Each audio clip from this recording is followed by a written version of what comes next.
Hi everyone, Al the Psych here. I have a quick video for you today for informational purposes only that I've entitled Emotional Misinformation.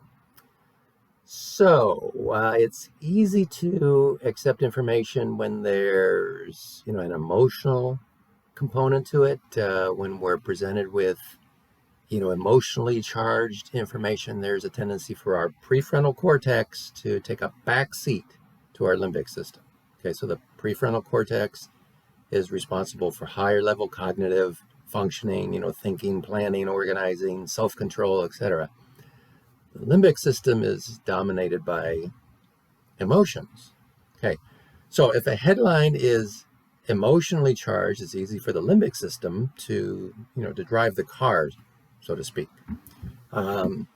Now, an article from the Society for Personality and Social Psychology from September of 2024 reported, regardless of the trustworthiness of the source, emotional headlines led to quick and strongly emotional judgments about the people in the news.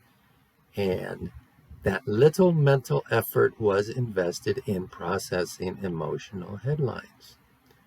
In contrast, neutral headlines led to slower judgments. I think that's real important. Okay.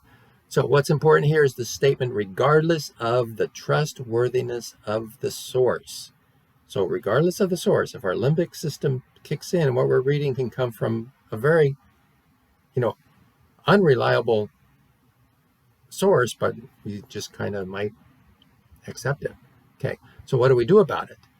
Well, just priming ourselves, reminding ourselves that we may need to take a step back when reading something. Practicing this over time can help develop a habit of questioning the source of what we're reading, and maybe even doing some follow-up work and digging a little deeper to check for verification.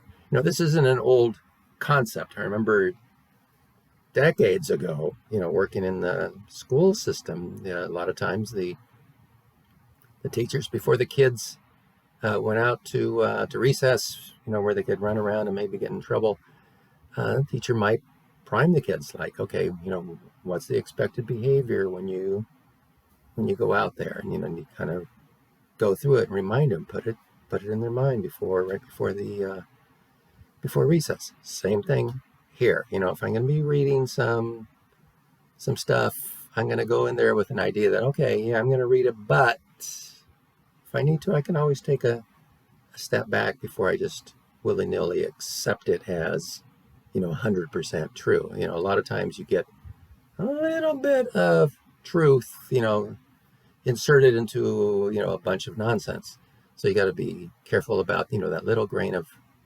truth as a little possible hook.